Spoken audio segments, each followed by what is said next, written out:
Well, good morning, Northern Michigan, from your National Weather Service right here in Gaylord.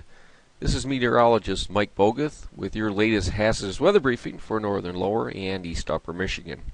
Today is Tuesday, the 17th of December, 2013.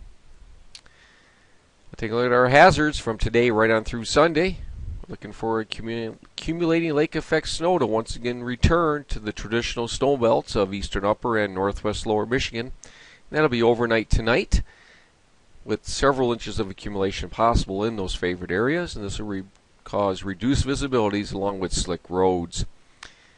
And then, much like the last several days, we're worried about ice jam flooding due to the long-term freeze-up we have been under, and that'll be across all of northern Michigan rivers through the remainder of this week, with impacts determined on a case-by-case basis if rivers do indeed flood. Take a look at the current weather map. You can see low pressure off across northern Ohio with a trough axis extending north through the Great Lakes region. This trough has kicked off a rather widespread area of snow across northern Michigan overnight with a few inches of accumulation. However, what you don't see in this map is a rather intense lake effect snow band that impacted parts of Mackinac County, bringing them several inches of snowfall overnight.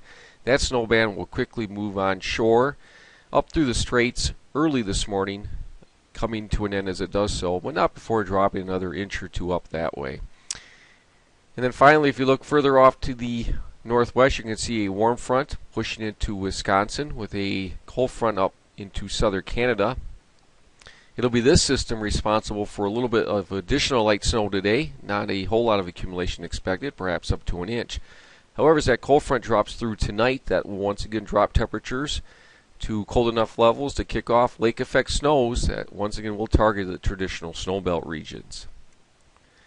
You can see that here on our weather graphic. With today just some light snow, temperatures actually rather mild compared to recent standards, with temperatures well up into the middle 20s, perhaps upper 20s in some locations. And recapping those hazards once again, accumulating lake effect snow is expected in the traditional snow belts tonight, with several inches of accumulations expected by morning. And then finally, that ice jam flooding threat on area rivers right through the remainder of the week across all of northern Michigan. Now this concludes the hazardous weather briefing for this morning. Thanks again for taking the time to listen. Your next update is expected around 5 a.m. tomorrow morning.